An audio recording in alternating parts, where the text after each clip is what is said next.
Everybody, welcome to this low-tech Workout Wednesday solution video. I'm Luke, and I'm going to walk you through the challenge and the solution. So today we're building out this visualization you see here on the Workout Wednesday website, and the idea is that you can show 5 products, the top 5 in terms of margin, by each subcategory, and then you have all the other products grouped together so we can sort of see the totals for all the others, but then we're able to drill into those others, and all others changes to the product name. And by the way, these subcategories are sorted by just total profit. So copiers have the most total profit, and then phones, and then accessories. And by the way, we're going to have a parameter that selects these values. And honestly, the parameter piece is not too difficult to do when it comes down to it, because instead of hard coding a value, we're using a parameter. And that's probably where we're going to start.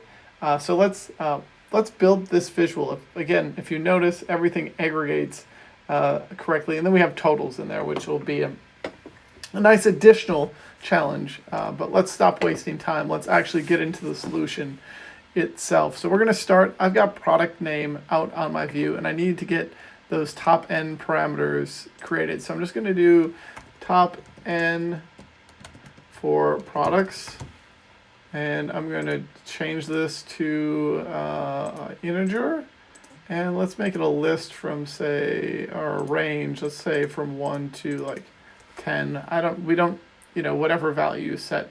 I think I say show me the top 5 is the default, and then I'm just going to duplicate this and edit it, and this is going to be our top n subcategories, and I only need to show 3, but again, I'm just going to keep my min and max the same. So we've got our top n calculations, and then from there what we need to do, where we're going to start, is building that subcategory grouping. Again, we're showing the top 3 groups and otherwise showing all others. So I'm actually going to come in here and I'm going to find subcategory, and I'm going to create a set. So just coming in here, say let's use all, and then let's say by top n subcategories give me, and then this is sorted by profit, so we'll just say profit, and then we'll just say, okay, this is going to be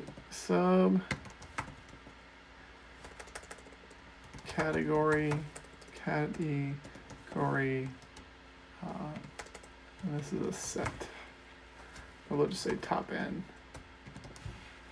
I'll hit OK here, and then from there we can create a new calculation from this. So let's just go create a new calculator field, and then if it's in this set, then what we want to do is return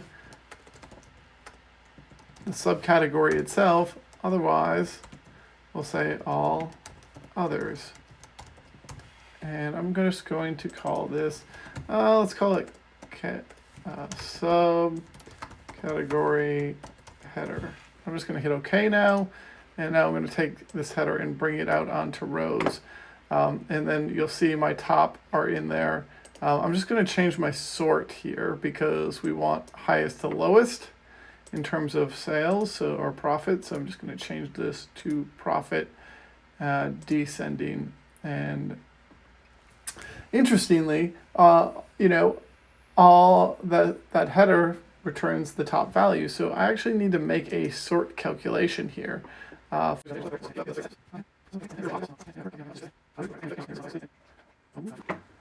we go. Fixed. Yep, now we're good. See, even the challenge takes me on a little bit as well. Once we've got our subcategory header sort of figured out, we want to get our products organized in the proper order. So we're just going to take product name and we're going to sort that too. And we're going to sort on a field, and we're going to do descending by profit ratio.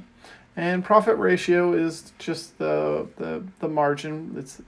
It's a default calculation that's already in our data set. And so we already have what are going to be our top 5, 6, 7, 8 all the way down. And they're sort of in order. So I'm just going to create another calculation that can act as an index for that rank value. And I'm just going to call it product sort. And it's just actually I'm going to call it product index. And it's just the index calculation. And then it's going to say default table calculation. And we're going to compute using every product name. And hit OK. So if I take product index, just to give you an idea, and I brought that out on my view, and let's bring it out here, you would see this value is 1, and it sort of just counts up.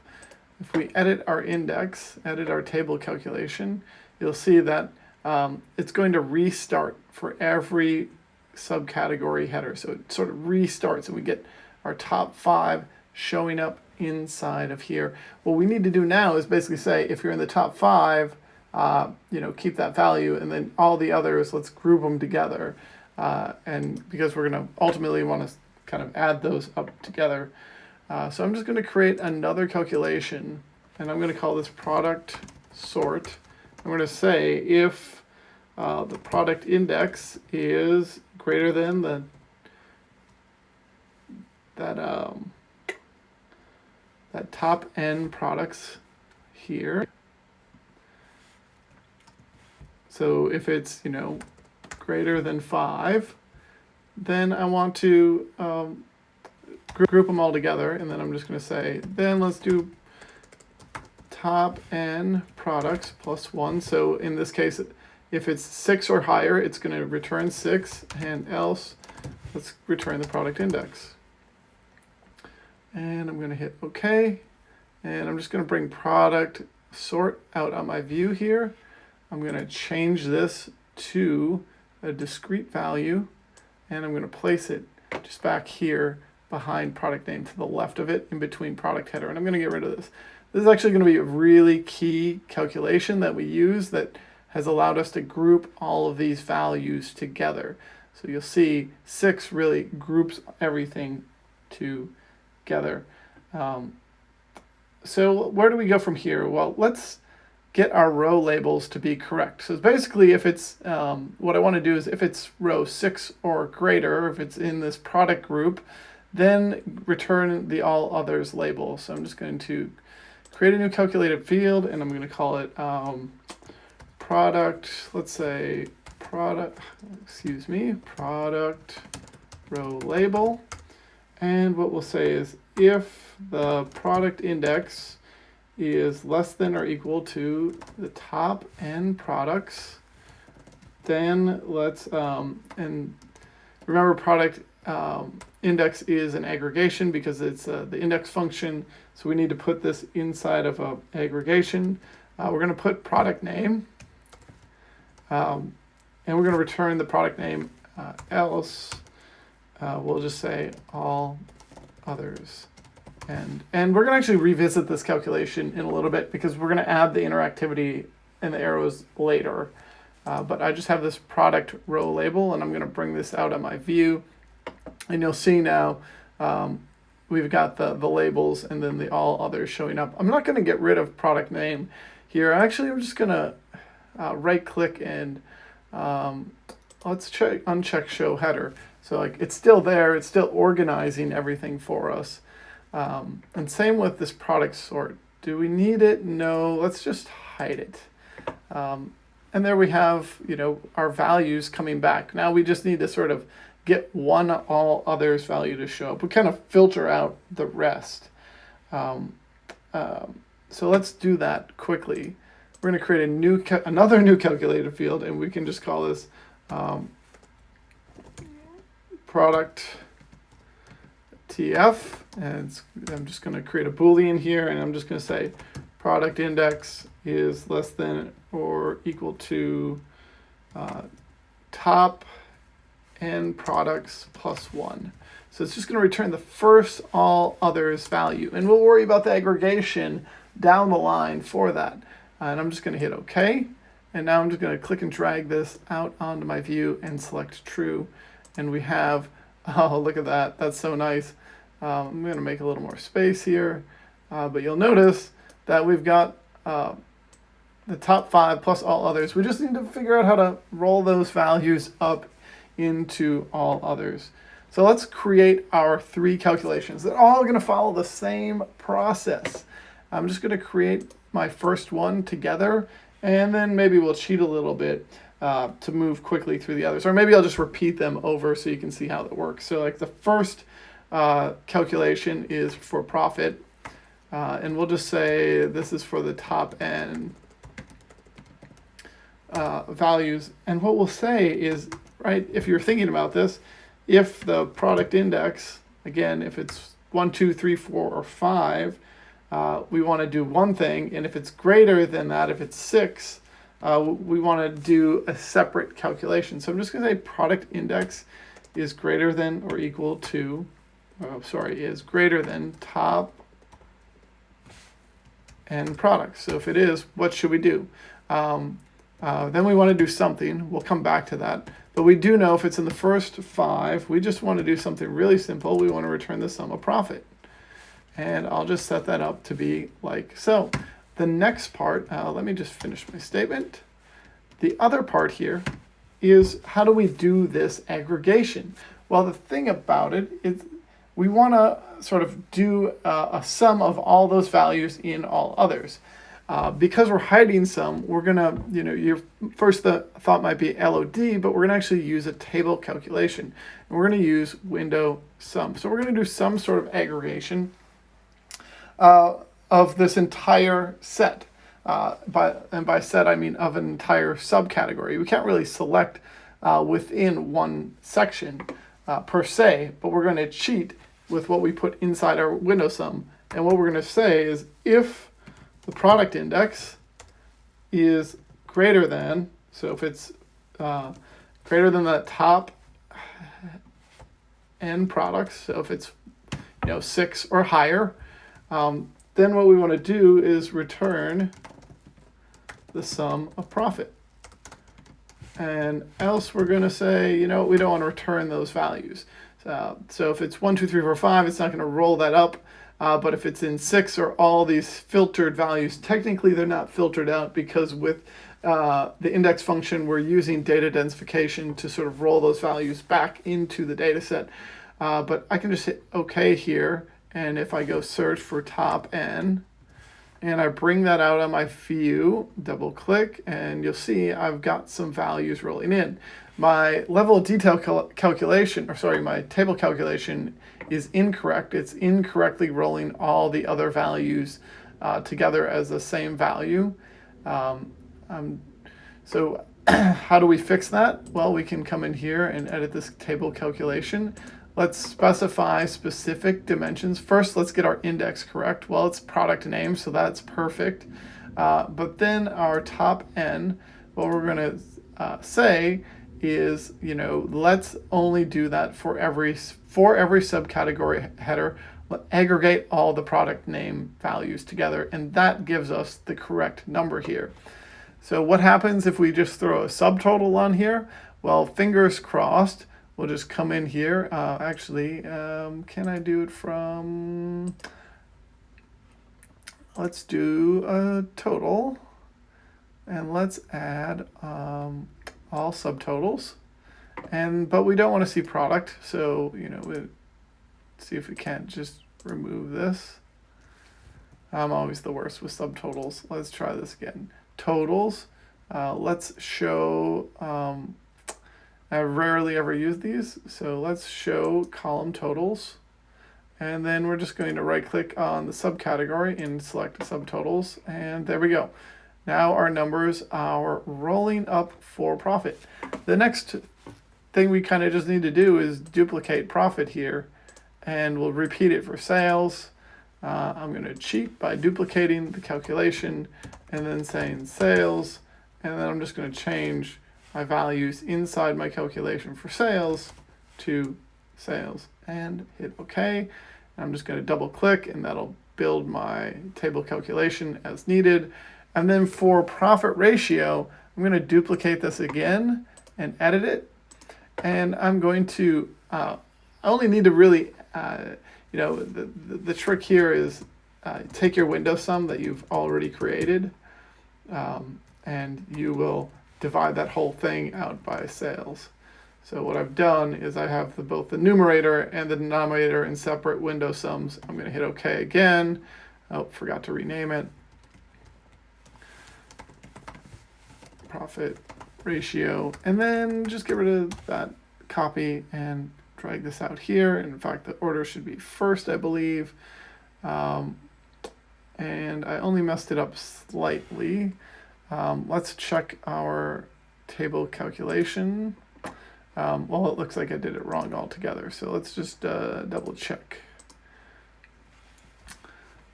Sum of profit divided by sum of sales. Oh, sure enough, I did not catch all of them. I also need to put sum of sales down in the second argument of the else if statement.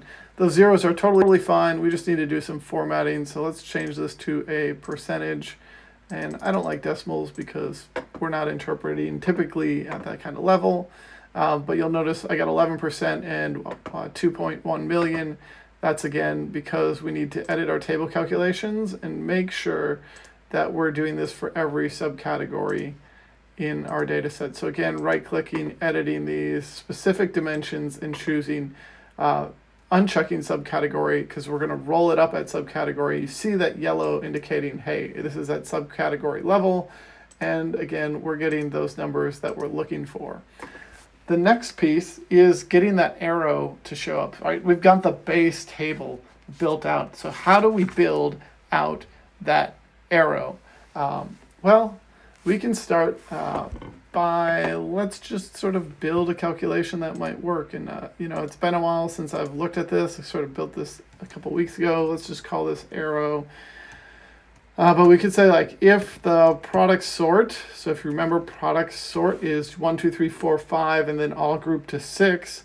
If it's equal to, let's say, top n plus 1, so if it is equal to 6, let's say,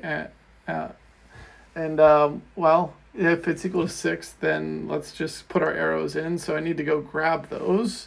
I'm just going to go to a website here. I'm going to go to alt-codes.net, and I'm going to get my arrow here that I'll eventually need. And I'll need another arrow, an arrow down as well. And I'll paste that in here. So, so first of all, it has to be in all others. And if it is, we'll want to return that value. But what we need to do first, which I failed to do, was create a set to say when you have selected into that value. So we're just going to create a new parameter right on top here. It's going to be a string, and we're going to set the value to empty, and we're just going to call it subcategory header param. And this is just an empty subcategory header. And so if we have a value that's set to that, eventually we'll want to sort of have that arrow pointing down. But if it's not in that set, which it won't be, then we'll say and subcategory header is not equal to subcategory param header.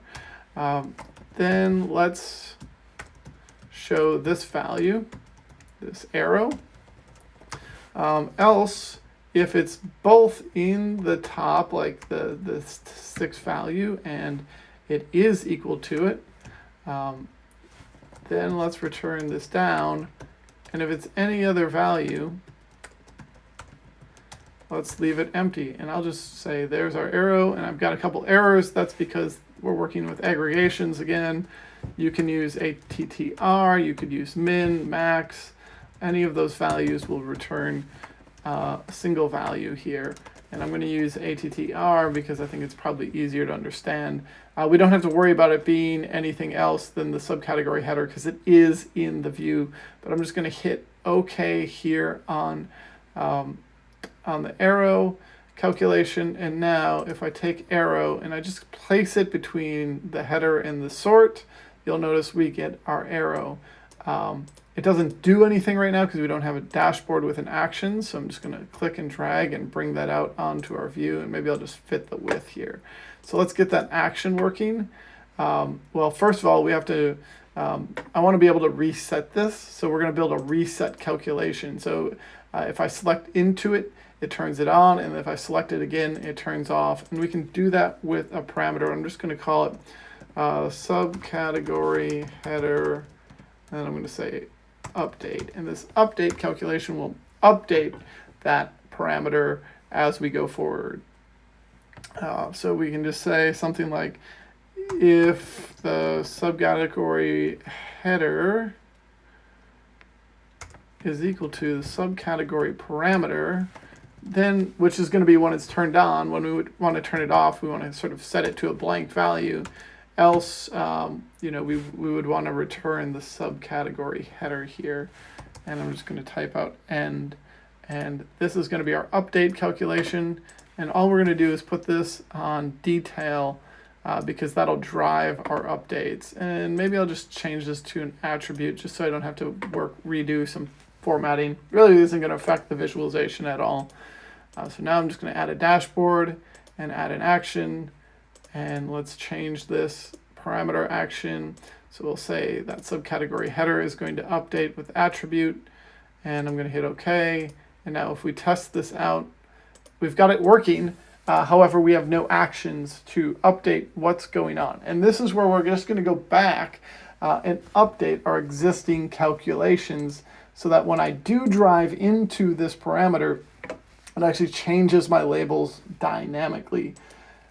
So let's go back into our visualization and let's update a couple of these pieces. First, let's update the product TF filter, because if I do drill in, I do want to see all those values.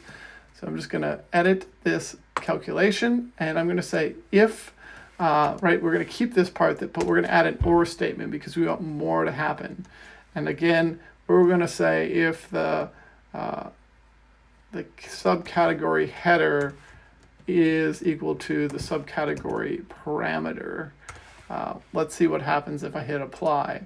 Perfect. We get all those values to show up, but our labels are wrong. Again, I can go back and test this on my dashboard. It's opening and closing on all my views, including all others, which is exactly what we want. But this is only one part of it. So I'm just going to copy in this one piece right here, the bottom part. We need to get those labels operating appropriately. So I'm just going to edit this calculation. And what we should be able to say here is, well, there's a lot of things we could say. I guess we could say, or, and just paste that in there. I'm wondering if this will work. I haven't tried this. So if it's in this value or it's in the header that is selected, then show the values. So I'm just going to hit OK and test it out. Boom, we've got the label showing up, but you'll notice our calculations are wrong. We still have those totals coming in. So we need to update each of our totals as well. So let's update those too. And I'm just going to come back in, and we called them all related to top N. So we can just edit this once again. And we could say, and in this case, when it's not equal to the header, so if it's in there and then not equal, then we could hit apply. You'll notice my values updated right here. Again, I'm just editing this, and I'm just going to place in here. I already did this one smartly. I'm going to edit this same profit ratio. Again, just saying, and the header is not equal to the parameter. Boom. And we have an update to the profit ratio. And then did I do sales? No. Again, and not equal to. So if it's not equal to the parameter and it's outside the bounds, then we have our values updating. And that is really this week's challenge. I could just do the formatting if I wanted to, but I'm going to spare, this long-worded story about what's going on with this challenge. But that's it. That's this week's challenge. We've got our interactivity. Certainly, usually I only have challenges that are 1 to 2 calculations. This one, definitely a lot more, but it's doing what it should be doing, and that's what we should be excited about. So if you watch the video, thanks for tuning in. We'll have a new challenge next week coming out. It's going to be really great. And then really, really soon, too, we'll see the release of 2020.2 from Tableau, and we'll have a challenge dedicated just to that. So thanks again. Take care.